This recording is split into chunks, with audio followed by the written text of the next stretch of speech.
জয় প্রভুপাদ। শরণাগত কিঙ্কর কল্পতরুম তরুধীকৃত ধীর বদন্নবরম বরদেন্দ্র গণার্চিত দিব্যপদম প্রণমামি সদা প্রভুপাদ পদম। सपास जगद्गुरु शिला भक्त सिद्धांत सरस्वती गोस्वामी ठाकुर शिला प्रभुपाद जी की जय। शिला गुरु महाराज जी की जय। दशमदस्तन आचार्य वृंद की जय। समागत भक्त वृंद की जय। आचार्य भास्कर अष्टोत्तर शत शिला भक्त सिद्धांत सरस्वती गोस्वामी ठाकुर शिला प्रभुपाद पत्रावली प्रथम खंड धर्म व्यवसाय प्रतिबाद এই শীর্ষক পত্রের বাকি অংশটুকু প্রভুপাদ লিখছেন। ভজন ছাড়িয়া হুজুগ করা ভক্ত সম্প্রদায়ের কর্তব্য নহে। ব্যবহারিক জগতে যে প্রকার সত্যের দুর্গতি উপস্থিত হইয়াছে, তাহাতে সরলতার পরিবর্তে কপটতাই ধর্ম বলিয়া চলিতেছে। এক্ষণে প্রকৃত গৌরভক্তগণ পরমেশ্বরের স্বরূপলক্ষণ নিরস্ত কুহক সত্য জগতে প্রচার করিয়া সিউডো বৈষ্ণবিজমের বা বিদ্ধ বৈষ্ণবতার হাত হইতে জগৎকে উদ্ধার করা কর্তব্য বোধ করিতেছেন। প্রভুপাদ এখানে লিখছেন, ভজন ছেড়ে হুজুগ করা ভক্ত সম্প্রদায়ের কর্তব্য নয়। যারা ভক্ত তারা হুজুগ করেন না। এতক্ষণ এই যে ধর্ম ব্যবসায়ের প্রতিবাদ সম্বন্ধে প্রভুপাদ লিখলেন, এইগুলো ব্যবসা, আর ভক্তগণ এইসব ব্যবসায় যোগ দেন না কোনো প্রকারে। হুজুগ মানে অনেক বড় ঘটনা ঘটছে, অনেক বড় সভা করে কিছু হচ্ছে, অনেক বড় মন্দির হচ্ছে, এইসব হুজুগে ভক্তগণ যোগ দেন না। এই যে বললেন না, বেনিয়াদিগের বস্তু চাল ধান ঠাকুর সেবার ছলনায় পাথরের বাড়ি ঘর ইত্যাদি, সেই সকলের সাহায্যে ব্যবসায় করিয়া তাহারা নিজের উদরভরণ করে, ঠাকুর বাড়ি খরিদ করে, অযোগ্য ব্যক্তির দ্বারা সেবাপরাধ করায়, অযোগ্য ব্যক্তি হইতে মন্ত্রগ্রহণের ছলনা করে, ভজনের উপদেশ লইয়া থাকে ও কত কি করে। ওই সকল কার্যে শুদ্ধ ভক্ত সম্প্রদায়ের কোনো আস্থা নাই। এর পরের অনুচ্ছেদেই প্রভুপাদ বলছেন, ভজন ছাড়িয়া হুজুগ করা ভক্ত সম্প্রদায়ের কর্তব্য নয়। অতএব এইসব কাজগুলো যারা করছে অপসাম্প্রদায়িক এবং ব্যবসায়িক বৃত্তিতে, এগুলো হুজুগ, এই সবই হুজুগ।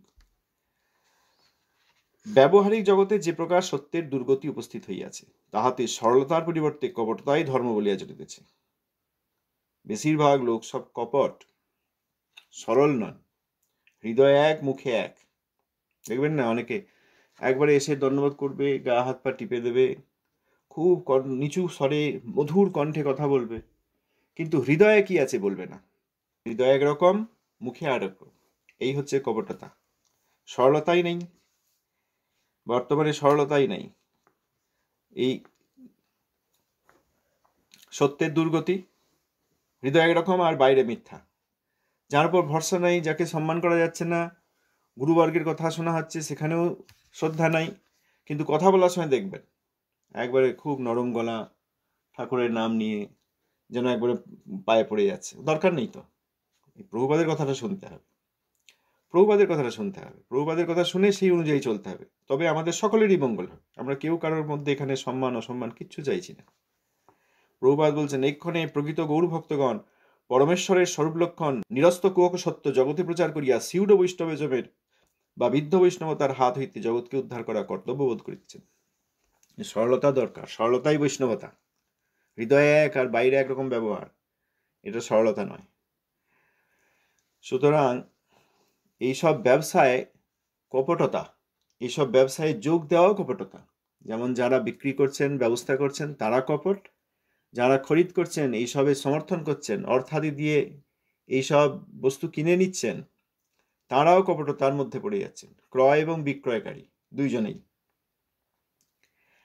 প্রভুপাদ বলছেন, গৌর ভক্তগণ এই জগতে পরমেশ্বরের স্বরূপ লক্ষণ নিরস্তকুহক সত্য। নিরস্তকুহক সত্য মানে যার মধ্যে কোনো রকম মিথ্যা নাই। নিরস্তকুহক সত্য জগতে প্রচার করিয়া এই যে সিউডো বৈষ্ণবিজম বা বিদ্ধ বৈষ্ণবতা, এখান থেকে জগৎকে উদ্ধার করা কর্তব্য বোধ করছেন। ভক্তগণ তাই চান যে জগতের মঙ্গল হোক।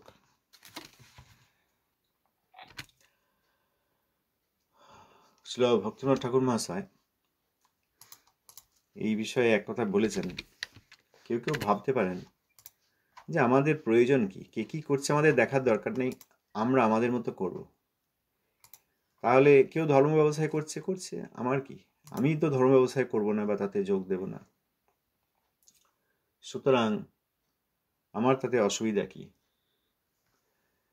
কিন্তু এই যে ধর্ম ব্যবসায়ের প্রতিবাদ, প্রভুপাদ এই শীর্ষক পত্র লিখেছেন এবং এখানে বলছেন যে প্রকৃত গৌরভক্ত যাঁরা, তাঁরা পরমেশ্বরের স্বরূপ লক্ষণ নিরস্তকক সত্য জগতে প্রচার করিয়া সিউডো বৈষ্ণবিজমের বা বিদ্ধ বৈষ্ণবতা হাত হইতে জগৎকে উদ্ধার করা কর্তব্য বোধ করছেন। এটা সকলের কর্তব্য। অন্যত্র শ্রী ভক্তিনাথ ঠাকুর মহাশয়ের শিক্ষায় আমরা পড়েছি যে প্রচার সবার দায়িত্ব, এটা আমাদের সকলের দায়িত্ব। আমরা কেবল আমাদের কাজটা করব, আমাদের আহ্নিক হলেই হলো, আমাদের বাড়িতে আরতি হলেই হলো, নিজের মতো করে নিলাম তাহলেই হলো, তা কিন্তু করলে হবে না। এই কথা বলেছেন ঠাকুর মহাশয় অন্যত্র। আরেকটি জায়গায় সজ্জন্তোষণী পত্রিকার উদ্দেশ্য এই শীর্ষক আলোচনায় সজ্জন্তোষণী 2/4 এখানে শ্রী ভক্তিনাথ ঠাকুর মহাশয়ের একটি শিক্ষা আছে। সুন্দরানন্দ প্রভু একটি প্রশ্নের মাধ্যমে সেটা করেছেন। শুদ্ধ ভক্তি প্রচারের সঙ্গে সঙ্গে ভক্তি বিরোধীগণের চরিত্র বিশ্লেষণ আবশ্যক কি? যারা ভক্তি বিরোধী তাদের চরিত্র বিশ্লেষণ কি আবশ্যক? কেউ বলতে পারেন যে তো পরচর্চা হয়ে যাচ্ছে, আর কি করছে তাতে আমাদের ধ্যান দেওয়ার কি দরকার, আমরা আমাদের কাজ করব। এখানে প্রশ্ন হচ্ছে শুদ্ধ ভক্তি প্রচারের সঙ্গে সঙ্গে ভক্তি বিরোধীগণের চরিত্র বিশ্লেষণ আবশ্যক কি? যে কে ভক্তি বিরোধী কাজ করছে, কোন সংস্থা ভক্তি বিরোধী কাজ করছে, এগুলোর প্রয়োজন আছে কি? এখানে সজ্জন্তোষণীতে যে ঠাকুর মশাই যা বলেছেন সেখান থেকে তার উত্তর দিয়েছেন আমাদের গুরুবর্গ। উত্তর হচ্ছে, ভক্তির নাম করিয়া অনেক স্থলে অবৈধ ও ভক্তিবিরোধী ক্রিয়াসমূহ আচরিত হয়। সেই সকল বিষয় স্পষ্টরূপে না দেখাইয়া দিলে শুদ্ধ ভক্তির জয়লাভ হয় না। তাহলে ভক্তির নাম করে অনেক জায়গায় অবৈধ এবং ভক্তি বিরোধী কাজ, এইটাই ভক্তি সবাই মনে করছে। দেখলেন না, এই যে এই কয়েকদিন ধরে যে আলোচনা হচ্ছে, কোর্স বিক্রি হচ্ছে, পূজা বিক্রি হচ্ছে, সেবা বিক্রি হচ্ছে, আরতি বিক্রি হচ্ছে, মালা বিক্রি হচ্ছে, ভগবানকে ভোগ দেওয়া হবে সেই বস্তুগুলো বিক্রি করা হচ্ছে, রেট বেঁধে দেওয়া হচ্ছে, তারপর এইসব অনেক ধর্ম ব্যবসায় হচ্ছে। তাহলে এইগুলো তো সব চলছে ভক্তির নাম করি। তারা তো আর বলেন নাই যে এটা একটা আমাদের ব্যবসা খুলেছি, তোমরা ইচ্ছা হয় এসো, এই ব্যবসায় তোমরা ঠাকুরের সেবা করতে পারবে বা হরিনাম শুনতে পারবে, এটা আমাদের ব্যবসা, ভাগবত পাঠ হবে, তা বলেন নাই। এটা বলেছেন এটা আমাদের মন্দির, এটা আমাদের ভক্তির ব্যবস্থা, এটা সংকীর্তন, এই ভক্তির নাম করে। কি হচ্ছে? অবৈধ। প্রভুপাদ যে বস্তুর প্রতিবাদ করছেন সেটা তো অবৈধ বলেই করছেন, এগুলো অবৈধ এবং ভক্তি বিরোধী। ভক্তি বিরোধী কাজ করা হচ্ছে ভক্তির নামে। আপনি যদি এটা করেন আপনার ভক্তি লাভ হবে, এই কথা তাঁরা বলছেন। কিন্তু আসলে ভক্তি বিরোধী ক্রিয়া। ওই জন্য ঠাকুর মহাশয়, শ্রী ভক্তিনাথ ঠাকুর মহাশয়ের কথা একই কথা বলছেন, গুরুবর্গ সব একই কথা বলেন, একই শিক্ষা। ভক্তির নাম করিয়া অনেক স্থলে অবৈধ ও ভক্তি বিরোধী ক্রিয়াসমূহ আচরিত হয়। আমাদের কি কর্তব্য? ঠাকুর মহাশয় বলছেন সেই সকল বিষয় স্পষ্টরূপে না দেখাইয়া দিলে শুদ্ধ ভক্তির জয়লাভ হয় না। অতএব এটা আমাদের কর্তব্য। যদি যারা ভজন করছেন, ভক্তিপথে এসেছেন, শুদ্ধা ভক্তির পথে, তারা যদি এইগুলো স্পষ্ট রূপে দেখিয়ে না দেন, এমনি বলে দিলেই হবে না, স্পষ্ট রূপে দিতে হবে। কেন অভক্তি, কেন ব্যবসায়? এইখানে গিয়ে সব তিলক সেবা করে গলায় কণ্ঠিমালা নিয়ে হরিনাম করতে হতে, সেইখানেই গিয়ে সব ভাগবত ব্যবসায়ীর কাছে গিয়ে সব ভাগবত পড়ার অভিনয় করছে। এইটা স্পষ্ট রূপে দেখিয়ে দিতে হবে। সহজে বুঝতে পারবে না, তারা ভাববে এইটাই ভক্তি। যেমন আউল বাউল কর্তা বাজা এরা বুঝতে পারেন, তাদের অনুসরণকারীরা বুঝতে পারে না যে আমরা অপসম্প্রদায়ের সঙ্গে জড়িত, এটা মহাপ্রভুর বৈষ্ণব ধর্ম নয়। সেই রকম এইসব জায়গাতেও আজকাল অনেকে যাচ্ছে, স্পষ্ট রূপে না দেখিয়ে দিলে শুদ্ধ ভক্তির জয়লাভ হয় না। শুদ্ধ ভক্তির জয়লাভের প্রয়োজন আছে।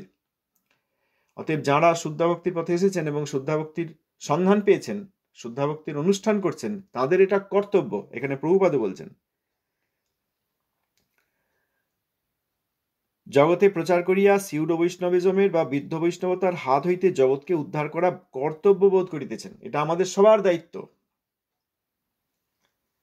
এবং আমরা যে জানছি শুনছি, এইটা যারা হয়তো জানেন না বা শোনেন নাই, তাদেরকে গিয়ে বোঝানো আমাদের দায়িত্ব, তাদেরকে বলাও আমাদের দায়িত্ব যে এই দেখুন এই সব কথা। প্রভুপাদের পত্রাবলী প্রথম খণ্ড 33 পৃষ্ঠা খুলবেন, ধর্ম ব্যবসায়ের প্রতিবাদ সম্বন্ধে পত্র আছে, শ্রী ভক্তিনাথ ঠাকুর মহাশয়ের গ্রন্থাদি খুলবেন, এখানে সব এইরকম লেখা আছে। এটা আমাদের কর্তব্য। কে কি করছে আমার দেখার দরকার নেই, আমি আমার করি এই বললেও হবে না। যারা ভজন করছেন, সাধনা করছেন, তারা এটাও বলতে পারে না যে ঠিক আছে আমি আমার করে নেবো, যার যেখানে যা হচ্ছে জগতে আমার বলার দরকার নেই, বলেন নেই। এই সব বিষয়ে স্পষ্ট রূপে দেখিয়ে দেওয়া শুদ্ধ ভক্তির অঙ্গ। এও হরিনাম। এখন আমরা যা করছি এও হরিনাম। আপনাদের মধ্যেও কেউ যদি আর কাউকে গিয়ে বোঝান যে আপনি যেটা করছেন ঠিক হচ্ছেন না, পয়সা দিয়ে কোর্স কিনবেন না, পয়সা দিয়ে আরতি কিনে নেবেন না। যেখানে এইসব কারবার চলছে তাদেরকে অবসম্প্রদায়ী বলে এবং উপধর্ম গ্রহণকারী বলে তাদেরকে পরিত্যাগ করবেন। এই কথা যদি আপনারাও কেউ কোথাও বলেন, সেটাও আপনাদের শুদ্ধাভক্তির আচরণ হবে, সেটাও হরিনামের অঙ্গ। এইগুলো না করে ঘরে বসে হরিনাম করলে সেটাই নির্জন ভজনের ছলনা হয়, সেটাই অপপ্রচারকে সহ্য করে নেওয়া হয়। আর এইটা বললে সেইটা হচ্ছে সুপ্রচার, সেইটা প্রচার হচ্ছে। তাহলে এখানে আবার পড়ি, প্রভুপাদ বলছেন এক্ষণে প্রকৃত গৌর ভক্তগণ, যারা প্রকৃত গৌর ভক্ত তারা এই কাজ করবেন কি? পরমেশ্বরের সর্বলক্ষণ নিরস্তক সত্য জগতে প্রচার করিয়া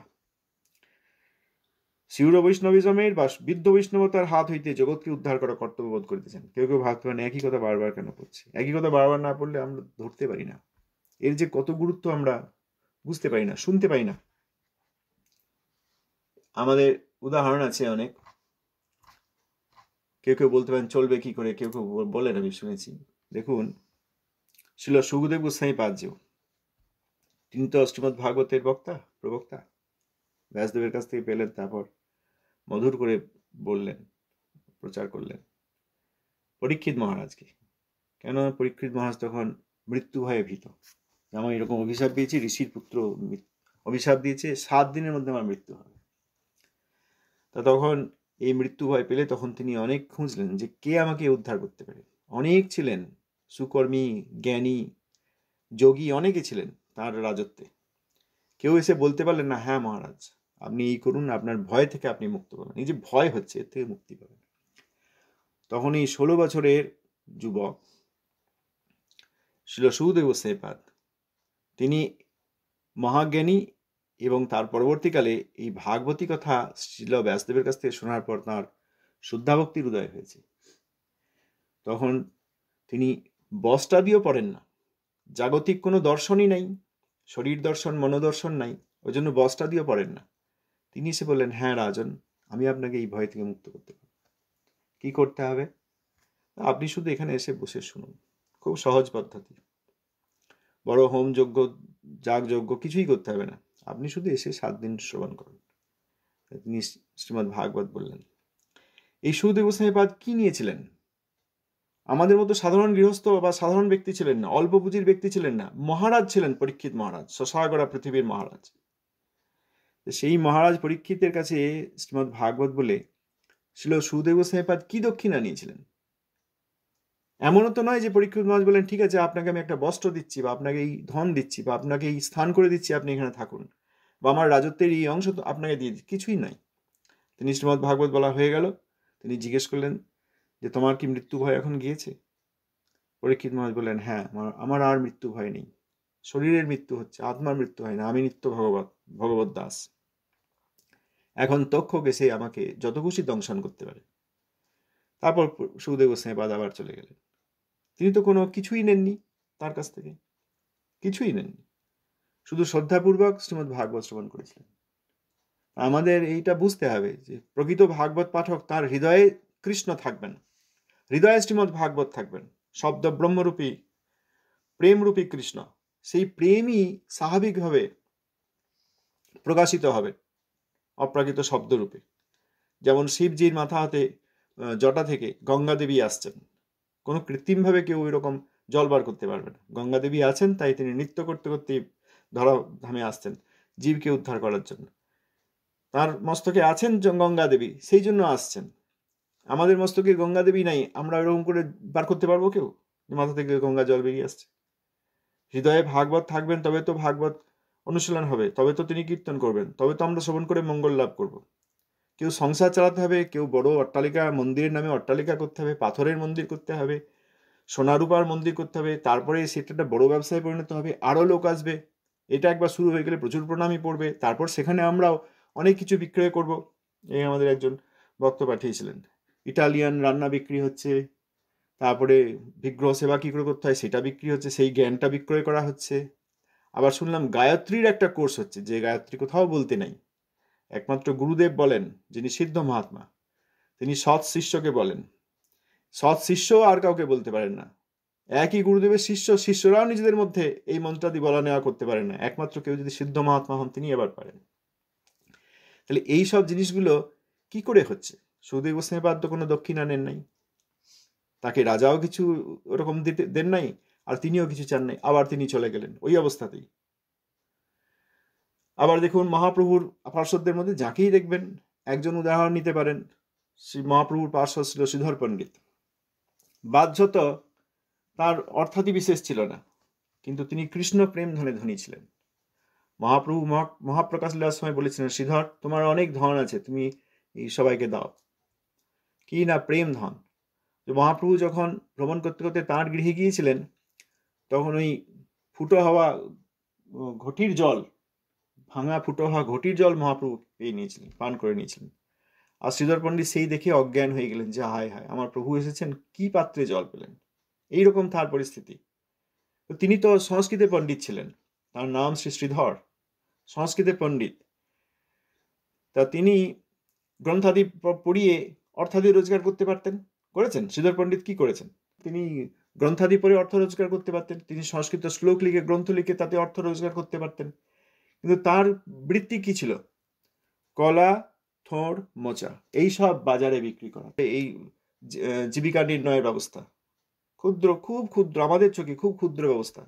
তাও তিনি বিক্রি করে যেটুকু লাভ হতো তার কিছুটা গঙ্গা সেবা করতেন, বাকিটা বিষ্ণু সেবা করে সেই প্রসাদ গ্রহণ করতেন। আর মহাপ্রভু গিয়ে তার কাছ থেকে এই থোড়, মোচা, কলা কেড়ে নিতেন।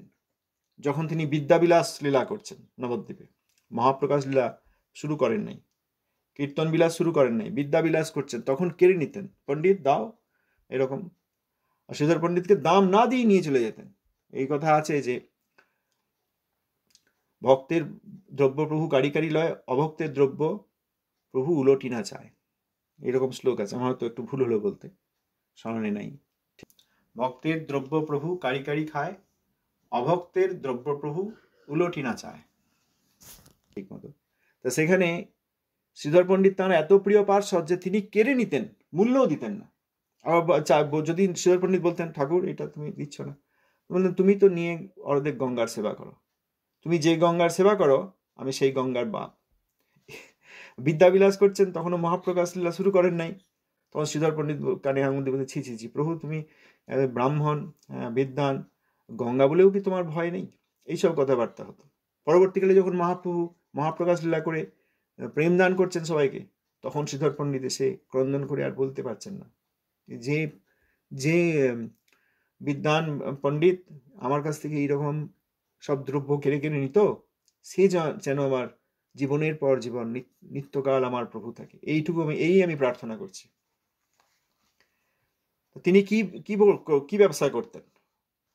তিনি তো এই তো ধর্ম, তারপর গ্রন্থ, কীর্তন, এসবের কোনো ব্যবসা করেন নাই। সেইভাবে সেইটা হচ্ছে শিক্ষা। এখন এইসব হলে আমাদের জানতে হবে যে এইগুলো হচ্ছে উপধর্ম, এগুলোর সঙ্গে আমাদের জড়িয়ে পড়লে হবে না। প্রভুপাদ গতকাল যে আমরা পড়লাম এই পত্রেই আছে যে শুদ্ধ ভক্তগণ কিন্তু চিরকালই মিছা ভক্তির অনুমোদন করেন না। কলিকাল ভক্তিপথ কোটি কণ্ঠক্রুদ্ধ হইয়াছে। আবার অন্যত্র পড়লাম প্রভুপাদের উপদেশামৃত থেকে, সেখানে প্রভুপাদ বলেছেন, শুদ্ধ ভক্তের ক্রিয়া ও মিছা ভক্তের দৌরাত্ম বাহিরে এক দেখা গেলেও প্রকৃত প্রস্তাবে দুধ ও চুনগোলার ন্যায় আসমান জমিন ফারাক। আমরা এইসব কথা, এইসব ব্যবহারকে, এইসব কাণ্ডকারখানাকে ভক্তি বলে সেইখানে ছুটছি। আর সেইটা বললেই কেউ কেউ রাগ করছেন। রাগ করে কি হবে? রাগ করে কি হবে? আমাদেরও কোনো ব্যবসা নেই যে আর কোনো ব্যবসার সঙ্গে আমরা প্রতিযোগিতা করছি। এইসব ব্যবসার মধ্যে আমরা যেন কোনোদিন না আসি। শুদ্ধ ভক্তির কথা জগতে বলা দরকার। স্বয়ং আমাদের গুরুবর্গ ভক্তিনাথ ঠাকুর মশাই, গৌরকিশোর দাস মহারাজ, প্রভুপাদ, তারা শিক্ষা দিয়েছেন এবং নিজ জীবনে নিজ জীবনে পালন করে আমাদেরকে শিক্ষা দিয়েছেন, আচরণ করে। এই কথাটা এইসব বস্তু দেখে আমাদের দুঃখ হয়, সেই জন্য আমাদের এইসব বলতে হচ্ছে। যারা শুদ্ধ ভক্তির অনুসারী, শুদ্ধ ভক্তি চান, তারা সাবধান হবেন সহসা, এখনই। আমরা যে সেদিন পড়লাম, ঠাকুর মহাশয় বলেছেন সহসা ত্যাগ করো, এখনই ত্যাগ করো। ঠাকুর মহাশয় তাহলে এর কথা হচ্ছে যে এই যে প্রচার আদি হয়, এগুলোকে প্রচার মনে করা হচ্ছে, এগুলো প্রচারই নয়, ধর্ম ব্যবসায়। প্রভুপাদ যেটাকে ধর্ম ব্যবসায় বলছেন, আমরা জোর করে সেটাকে শুদ্ধাভক্তি বা প্রচার কি করে বলবো? আরেকটি প্রশ্ন আছে, ছিল ভক্তিনাথ ঠাকুর মহাশয় শ্রী চৈতন্য শিক্ষামৃত থেকে 1/2। সুন্দরানন্দ ঠাকুর প্রশ্নের আকারে লিখেছেন, প্রচারকগণ কোন সূত্রে মহাপ্রভুর ধর্ম প্রচার করিবেন? প্রচারকগণ কোন সূত্রে মহাপ্রভুর ধর্ম প্রচার করিবেন? ব্যবসার সূত্রে, অর্থ নিয়ে তাদের জীবিকা চালাতে হবে, জীবন চালাতে হবে? যারা সবকিছু ছেড়ে এসছেন তাদের জীবন চালাতে হবে? যারা গৃহে আছেন তাদের জীবন চালাতে হবে? না। সেসবের জন্য আমরা তো সেদিন শুনলাম ঠাকুর মহাশয় বলেছেন যে অনেক জগতে অনেক প্রকার শাস্ত্র নির্দিষ্ট, শাস্ত্র অনুসারে অনেক প্রকার জীবিকা নির্বাহের ব্যবস্থা আছে, তুমি সেইগুলি কোনো একটি ব্যবহার করো, কিন্তু এই ভাগবত পাঠ সহসা পরিত্যাগ করো। ভাগবত পাঠ রূপ যে ব্যবসা, সেইটি সহসা পরিত্যাগ করো। শাস্ত্রোক্ত অনেক প্রকার জীবিকা ব্যবস্থা দেওয়া আছে, সেইগুলি কোনো একটি করো। শ্রীধর পণ্ডিত যেমন মোচাক, থোর, কলা ইত্যাদি বাজারে বিক্রি করতেন। ভাগবত এত বড় পণ্ডিত হয়েও তিনি ভাগবত পাঠ বিক্রয় করেন নাই। এখানে ঠাকুর মহাশয়ের এখানে এই বিষয়ের প্রশ্ন রয়েছে, কোন সূত্রে মহাপ্রভুর ধর্ম প্রচার করবে? যে প্রচার হচ্ছে প্রচার হচ্ছে বলছে, এগুলো তো অপপ্রচার হচ্ছে। ধর্ম ব্যবসায় করা মানে তো অপপ্রচার করা। বিদ্যাভক্তিকে, অভক্তিকে শুদ্ধাভক্তি রূপে চালানো। কে ইটালিয়ান রান্না শিখতে যাচ্ছে? কে বিগ্রহের সেবা করবে? বিগ্রহ সেবা করার অধিকার কার আছে? ঘরে ঘরে সব কিনে নিয়ে যাও। ওই একজন গতকাল বলছেন যে এক ধরনের কি যেন বলছিলেন, না विग्रह रख देना एक स्टाइल जैसे हुआ है, आपको एक शब्द आप यूज किए थे, शो पीस। हाँ, राधा कृष्ण एक शो पीस बल्कि रह जाएगा। अब बीच बीच में जाके ये करो, प्रैक्टिस करो कि अर्चन का एक अभिनय करो, वो नहीं है। तो কোন সূত্রে প্রচার কার্য করিতেন? এখানে উত্তর, প্রেম সূত্রে। প্রেম সূত্রে মহাপ্রভু প্রচারকগণ কার্য করিতেন, অর্থলাভ সূত্রে নয়, প্রতিষ্ঠা লাভ সূত্রে নয়, জীবিকা সূত্রে নয়, সংসার চালানোর সূত্রে নয়। সবকিছু ছেড়ে চলে এসেছি, এখন মন্দিরে আছি, কি খাবো, পেট চালানোর সূত্রে নয়, প্রেম সূত্রে। তাদের হৃদয়ে প্রেম আছে, সেই সূত্রে প্রচারকগণ কার্য করিতেন। প্রভুপাদ বলেছেন, দুষ্ট মন তুমি কিসের বৈষ্ণব? সেখানে বলেছেন প্রাণ আছে তার সেহেতু প্রচার। প্রাণ অর্থাৎ ভগবানের প্রীতি, প্রেম, সেইটা আছে বলে তারা প্রচার করেন। এইটা কোনো কৃত্রিম ব্যবস্থা নয় যে এটা একটা প্রচারের বিভাগ, ডিপার্টমেন্ট অফ প্রিচিং। প্রেম সূত্রে মহাপ্রভুর প্রচারকগণ কার্য করিতেন, তাহারা কোনো বেতন বা পুরস্কার আশা করেন নাই। বেতন তো নেনই নাই, অর্থাৎ এই বিক্রি করা, দাম রেট ধরে রেখে, দাম ধরে রেখে বিক্রি করা, অ্যাডভার্টাইজমেন্ট করে, সব তো করেন নাই। কেউ কিছু দিতে এলেও তা গ্রহণ করেন নাই যে পুরস্কার পাবো, যাই অনেক লোক আসবে, অনেক বিত্তবান লোক আসবে, অনেক প্রতিষ্ঠাবান লোক আসবে, প্রতিষ্ঠাশালী লোক আসবে, যাই কিছু পুরস্কার পাওয়া যাবে, এও আশা করেন নাই। তাহারা কোনো বেতন বা পুরস্কারের আশা করেন নাই। বিশুদ্ধ চরিত্র প্রচারক ব্যতীত বিশুদ্ধ ধর্মের প্রচার সম্ভব হয় না। এই জন্যই আজকাল অন্যান্য ধর্মে বেতনগ্রাহী লোকেরা প্রচার করিতে থাকেন, অথচ তাহাদের যথেষ্ট ফল হয় না। প্রচুর লোক আসছে, দেখে ঠাকুর মহাশয় বলছেন তাহাদের যথেষ্ট ফল হয় না। যারা মনে করছে না আমরাও সেই প্রচুর লোকের মধ্যে, ধর্ম ব্যবসার মধ্যে জুড়ে গিয়েছি, এই এত বড় একটা কমিউনিটিতে যোগ হয়ে গেছি, অপসম্প্রদায় বলে উপধর্ম বলে চিনতে পারছি না, এই তো বিরাট প্রচার। তাদের এটা বোঝা দরকার, তাহাতে যথেষ্ট ফল হয় না। আমাদেরও তো ফল হচ্ছে না। আমরা এইসব করছি ক্রিয়াকাণ্ড, অপরাধমূলক, ভক্তিদেবী চরণে অপরাধ আমরা করছি, শুদ্ধাভক্তির জয়লাভের বিরোধের কাজ করছি ভক্তির নামে, ধর্মের নামে, কিন্তু তাহাতে যথেষ্ট ফল হয় না। বিশুদ্ধ চরিত্র প্রচারক ব্যতীত বিশুদ্ধ ধর্মের প্রচার সম্ভব হয় না। বিশুদ্ধ ধর্মের প্রচারক তারাই নিজের অর্থ আর নিজের প্রতিষ্ঠা ছাড়া কেউ কিচ্ছু দেখছেন না। সেই সব স্থানের সঙ্গে প্রচারের কোনো সম্ভাবনা নেই, সেগুলো প্রচার কেন্দ্রই নয়। বিশুদ্ধ চরিত্র প্রচারক প্রয়োজন, তারা বিশুদ্ধ ধর্মের প্রচার করতে পারবেন। ঠাকুর মহাশয় বলছেন অন্যান্য ধর্মে, তাহলে এখন তো আবার আমাদের ঘরের ভিতরে সব ঢুকে পড়েছে। আমাদের ঘরের ভিতরে, যদিও আমাদের ঘরের ভিতরে শুদ্ধাভক্তি ছাড়া কারোর স্থান নেই, সবাই মনে করছে ঢুকে পড়েছি, বাউন্ডারির মধ্যে রয়েছে। অফিসটা দখল করে নিয়েছে সবাই। অফিসটা দখল করে না, কারণ সেইখানেই তো সব অর্থাদি আসবে। এই অফিসটা দখল করে নিয়ে এইবার চলতে থাকো।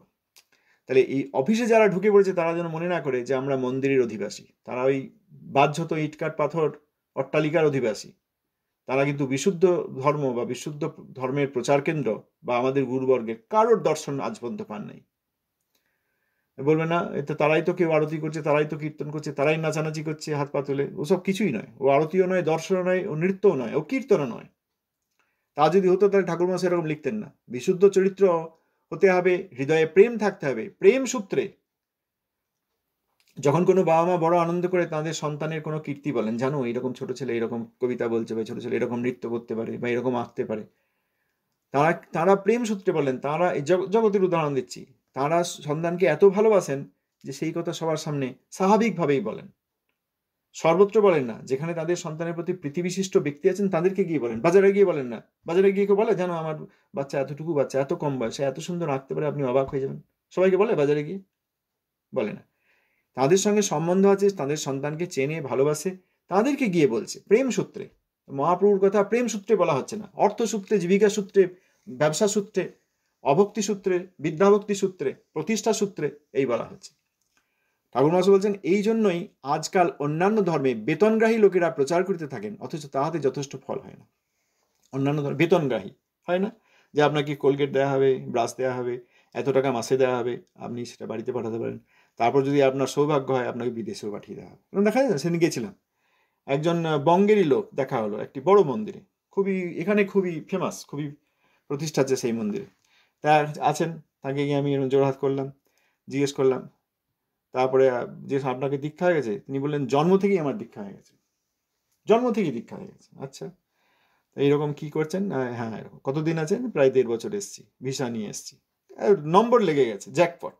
সবাই তো আর পায় না, বহু লোক আছে, তাদের মধ্যে থেকে এই ব্যক্তি যুক্ত হয়ে গেছে। এরকম অনেক বন্ধু আমার আছে, অনেক পরিচিত ব্যক্তি আছে, ভালো কণ্ঠস্বর এসে গেছে, অর্চন করতে শিখে গেছে, কোর্স নিয়ে তারা এসে গেছে, ভালো রান্না করতে পারে, একদম মশলা টশলা দিয়ে বাঙালিদের মতো, এখানে আবার সেগুলোর খুব প্রীতি রয়েছে, সেই সব লোক এসে গেছে।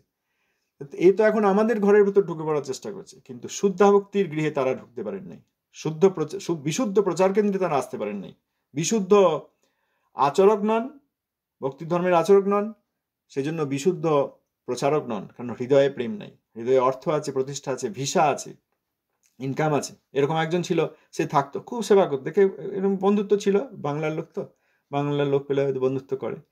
তারপর দেখলাম যে কি বলে আমরা চলে যাচ্ছি পরের মাস। কেন না, স্ত্রী এসে গেছে, আমাদের এখানে স্থায়ী বাসিন্দার আমরা সুবিধা পেয়ে গেছি, গ্রিন কার্ড পেয়ে গেছি, আর আমরা মন্দিরে থাকবো না। আচ্ছা, তাহলে আপনি যে এই 5 বছর এখানে থাকলেন, সেবা করলেন, এবার কি করবেন?